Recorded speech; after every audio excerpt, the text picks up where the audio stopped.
Hello दोस्तों, कैसे हो आप। हमारे चैनल में आपका स्वागत है। कहानी के शुरू में हम एक कैमरामैन को देखते हैं जो स्टूडियो में दो मॉडल्स की तस्वीरें बना रहा था। जब उन मॉडल्स लड़कियों का काम खत्म हो जाता है तो उनमें से एक तो अपने घर चली जाती है और दूसरी लड़की वहां से जाने लगती है तो कैमरामैन उसे किडनैप कर लेता है।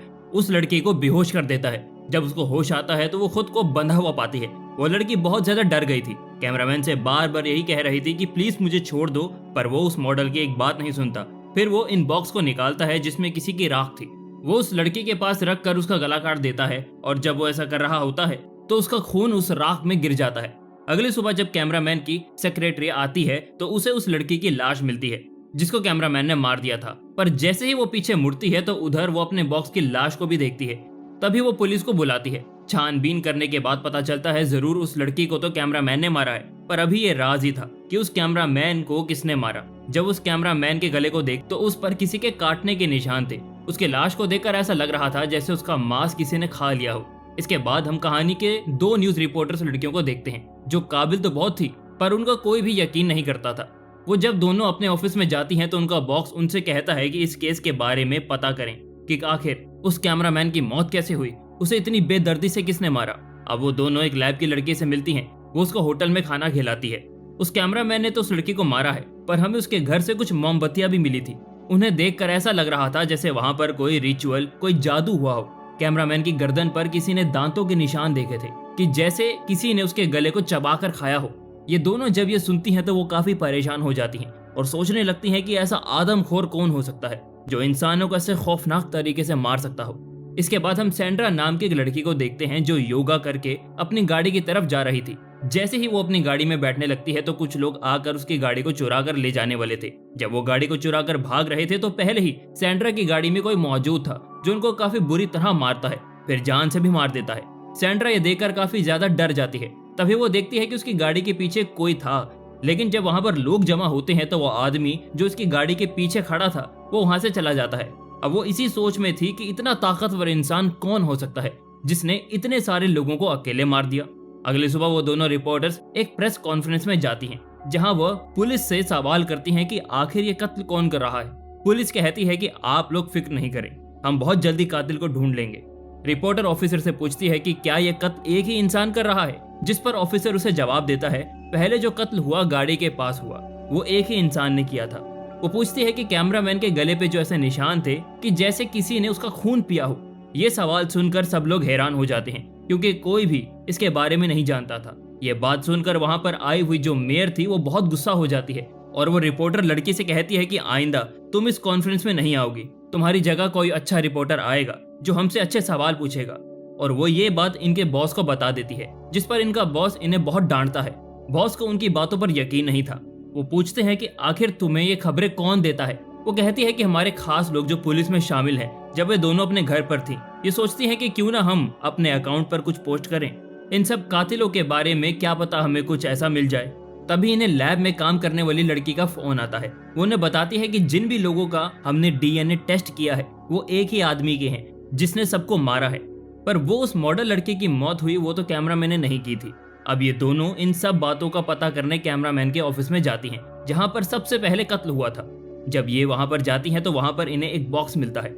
ये वही था जो हमने कहानी के शुरू में कैमरामैन के हाथों में देखा था। अब उस बॉक्स में राख नहीं थी। छानबीन करने पर इन्हें जादू का सामान मिलता है जिसे देखकर इन्हें पता चलता है कि यहाँ पर जरूर किसी ने कोई जादू किया होगा। वो दोनों सब चीजें देखकर सोचते हैं कि जरूर वो कैमरामैन किसी ग्रुप का आदमी होगा जिसने यहाँ पर जादू करके किसी को जिंदा किया है, और वो वही इंसान है जो जिंदा होकर अब सबको एक एक करके मार रहा है।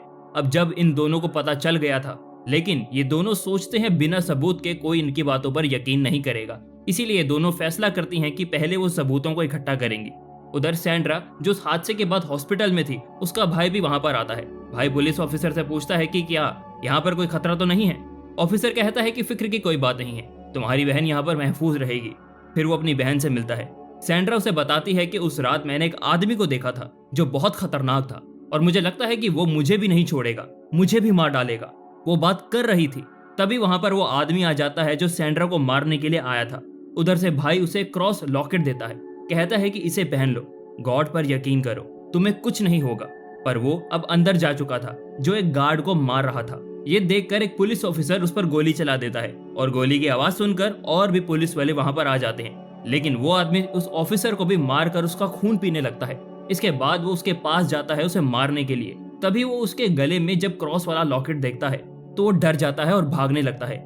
ऑफिसर भी वहां पर आ गया था जो सैंड्रा को बचाकर उसे घर भेज देता है। यहाँ पर हमें पता चलता है कि वो आदमी कोई आम इंसान नहीं है, वो एक ड्रैकुला है जो सिर्फ रात को बाहर निकलता है। और ये यहाँ पर आया कैसे, ये हमें कहानी में आगे जाकर पता लगेगा।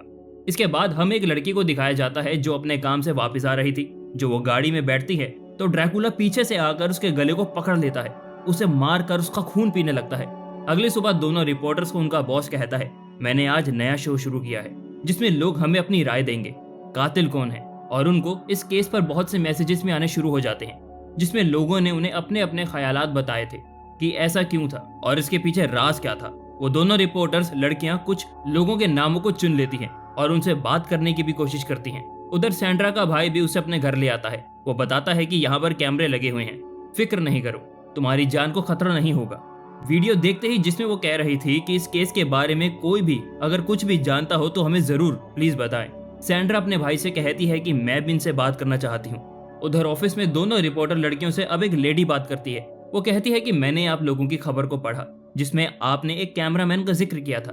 उस आदमी से 1 साल पहले मेरी बात हुई थी क्योंकि मैंने उस वक्त एक ड्रैकुला के ऊपर किताब लिखी थी।